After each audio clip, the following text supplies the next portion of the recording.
Proposal part 16। शाम हो चुकी थी, रात होने को आई थी।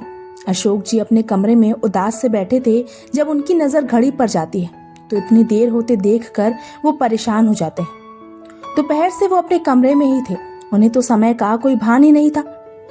इतनी देर हो गई, मुझे पता ही नहीं चला, अशोक जी खुद से कहते हैं और अपने कमरे से बाहर निकलकर वेदिका के कमरे की तरफ बढ़ जाते हैं। वेदिका। अशोक जी वेदिका को आवाज लगाते हुए उनके रूम में आते हैं तो देखते हैं रूम में तो वेदिका थी ही नहीं। अरे, ये लड़की कहाँ चली गई? बिना मुझे बताए तो कहीं नहीं जाती, अशोक जी खुद से कहते हैं और वेदिका को ढूंढते हुए नीचे चले जाते हैं। अरे अक्षय, तुमने वेदिका को देखा? अशोक जी अक्षय को देखकर पूछते हैं तो वो नाम में सिर हिलाते हुए कहता है, नहीं दादू, मैंने तो दोपहर से वेदिका दीदी को नहीं देखा। ये लड़की कहाँ चली गई? ममता, क्या तुमने वेदिका को देखा? अशोक जी ममता जी को देखकर पूछते हैं तो वो मुंह बनाकर कहती है, आपकी पोती है, आप जाने, मुझे क्या पता। ममता जी की बात सुनकर अशोक जी कुछ कह नहीं पाते। उन्हें वेदिका की फिक्र हो रही थी, ना जाने वेदिका कहाँ चली गई थी। वहीं अद्वैत के घर में सब साथ बैठकर डिनर कर रहे थे, तभी डोरबेल बजती है। आस्था जी दरवाजा खोलती हैं तो सामने अशोक जी को परेशान खड़े देखकर हैरान होते हुए कहती है, अरे चाचा जी, आइए ना अंदर। आस्था बेटा, क्या वेदिका यहाँ आई है? अशोक जी आस्था जी को देखकर पूछते हैं। वेदिका? नहीं तो चाचा जी, वो यहाँ नहीं आई। क्या बात है, सब ठीक है ना? आस्था जी अशोक जी को परेशान देखकर पूछती है। पता नहीं वेदिका कहाँ चली गई है, मैं उसे फोन लगा रहा हूँ पर वो उठा नहीं रही है, वो मुझे कभी बिना बताए नहीं जाती। अशोक जी परेशान होकर कहते हैं तो उनकी बात सुनकर देवयानी जी मुंह बनाकर कहती है, अब इतना पोती को सर पर चढ़ाओगे तो ये तो होना ही था। दादी माँ प्लीज, इस वक्त ये सब कहने का समय नहीं है। देवयानी जी की बात सुनकर अद्वैत उन्हें देखकर कहता है और अशोक जी के पास आकर पूछता है, दादू, क्या आज घर पर कुछ हुआ था? अद्वैत की बात सुनकर अशोक जी उसे देखते हैं और अपना सर नीचे करके कहते हैं, हाँ, मेरे और महेश के बीच थोड़ी बहस हो गई थी वेदू को लेकर।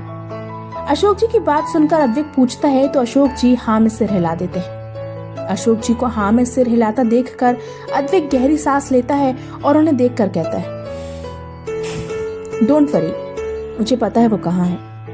वहीं वेदिका के घर पर ऊपर छत पर टंकी पर चढ़कर बैठी वेदिका एकटक सामने की तरफ देख रही थी। उदासी उसके चेहरे पर साफ नजर आ रही थी।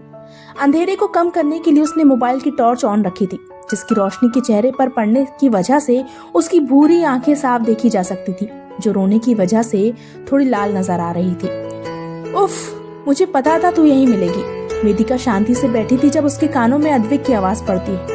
वो पलट कर देखती है तो अद्वैत टंकी पर चढ़कर उसके बगल में आकर बैठ जाता। तुझे पता था कि मैं तुझे यहीं मिलूंगी?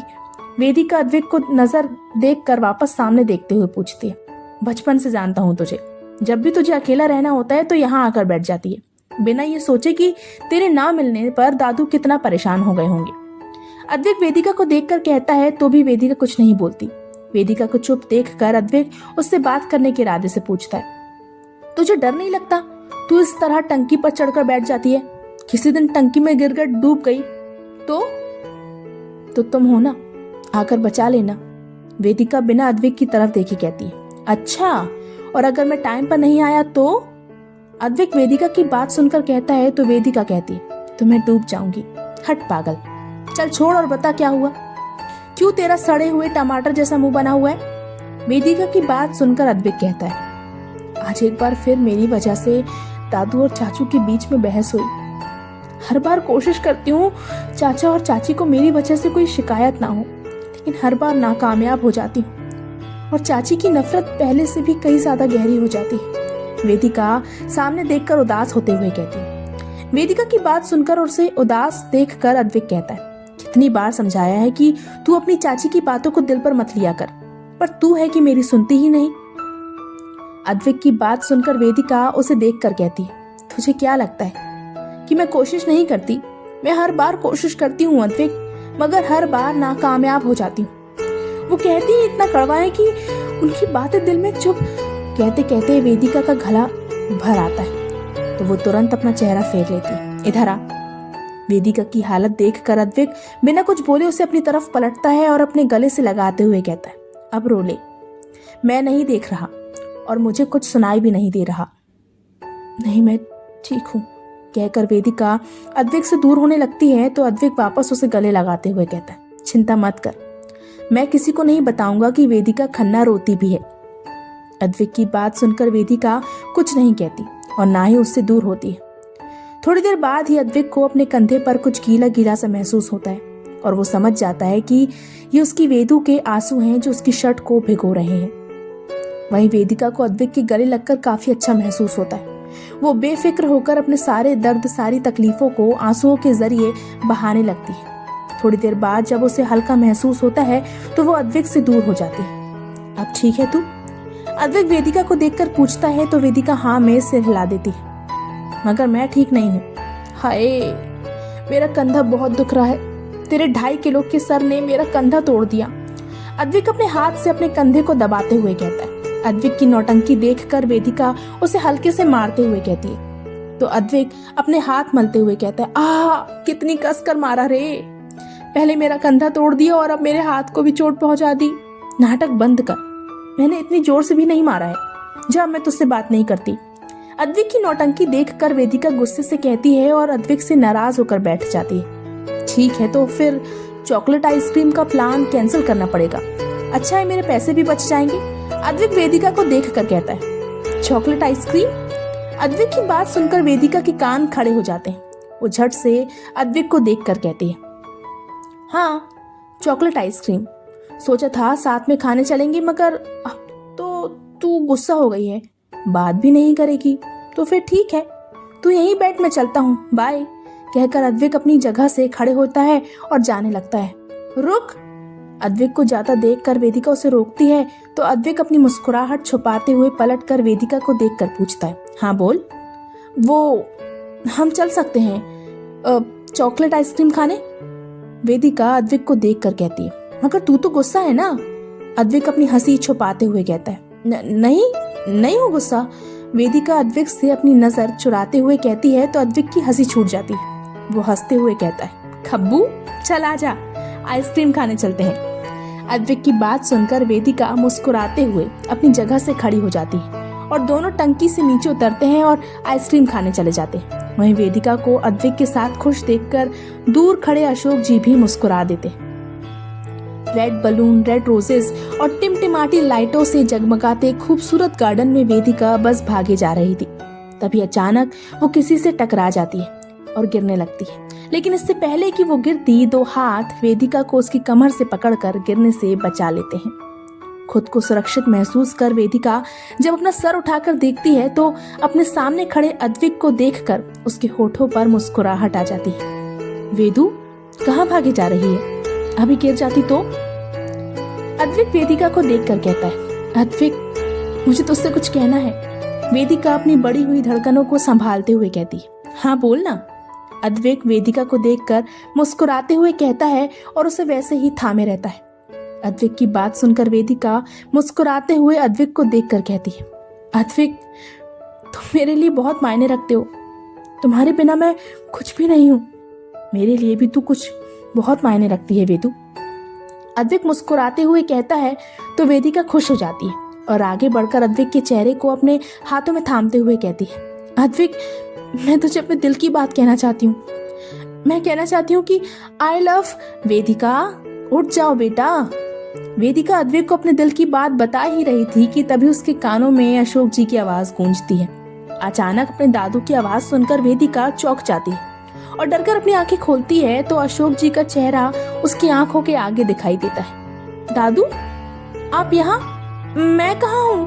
वेदिका हैरानी से कभी खुद को तो कभी अपने आसपास अपने रूम को देखते हुए खुद से कहती है, ओह, ये एक सपना था। क्या हुआ वेदिका, क्या बड़बड़ा रही हो? अभी भी नींद में हो क्या? अशोक जी वेदिका को देखकर पूछते हैं। दादू, आपने मुझे क्यों जगाया? मैं कितना अच्छा सपना देख रही थी। वेदिका मुंह बनाकर कहती है, सपने बाद में देखना बेटा, जल्दी से तैयार हो जाओ, कॉलेज का समय हो गया है और अद्विक कब से नीचे खड़ा तुम्हारा इंतजार कर रहा है। अशोक जी कहते हैं तो वेदिका उन्हें देखकर कहती है, क्या अद्विक खड़ा है? पहले क्यों नहीं उठाया आपने मुझे, मैं लेट हो गई, कहकर वेदिका जल्दी से अपने कपड़े लेकर बाथरूम के अंदर चली जाती है। वहीं अशोक जी मुस्कुराते हुए वेदिका के रूम में से चले जाते हैं। थोड़ी देर बाद वेदिका जल्दी से तैयार होकर बाहर आती है तो देखती है अद्विक अपनी बाइक के पास खड़ा उसी का इंतजार कर रहा था। अद्विक को देखकर वेदिका को अपना सपना याद आ जाता है और वो मुस्कुराते हुए उसके पास आकर कहती है, सॉरी मैं लेट हो गई।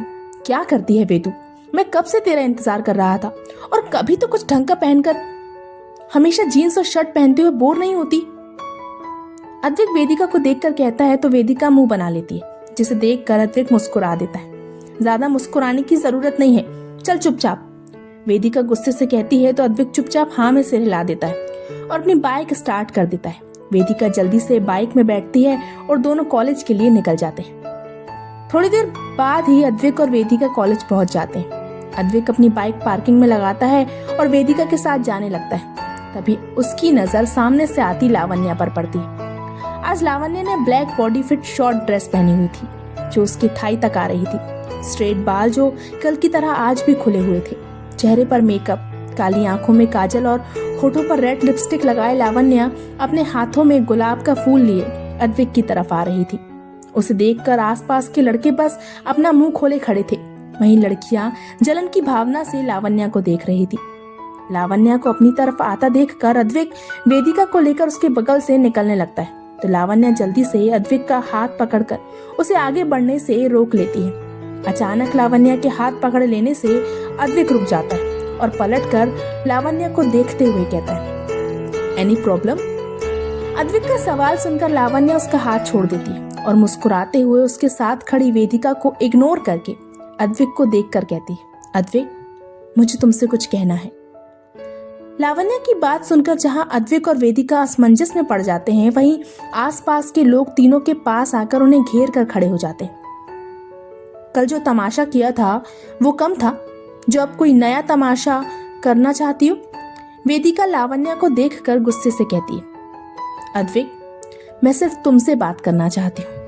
वेदिका की बात सुनकर लावण्या उसे इग्नोर करते हुए अद्विक को देखकर कहती है।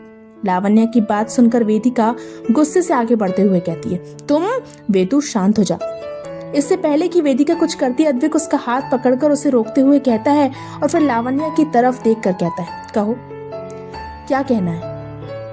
I love you. जारी है तो क्या होगा आगे? आखिर लावण्या ने अद्विक को प्रपोज कर दिया है तो आखिर क्या होगा अद्विक का जवाब? और वेदिका आखिर वो अब क्या करेगी? क्या अपने अद्विक को अपने हाथ से जाने देगी? जानने के लिए पढ़ते रहिए आरज़ू तेरे प्यार की। उम्मीद है आप लोगों को ये कहानी पसंद आ रही होगी। प्लीज मुझे सब्सक्राइब कीजिए, वीडियो को लाइक कीजिए, शेयर कीजिए और हाँ, कमेंट करना भूलिएगा मत। Bye bye.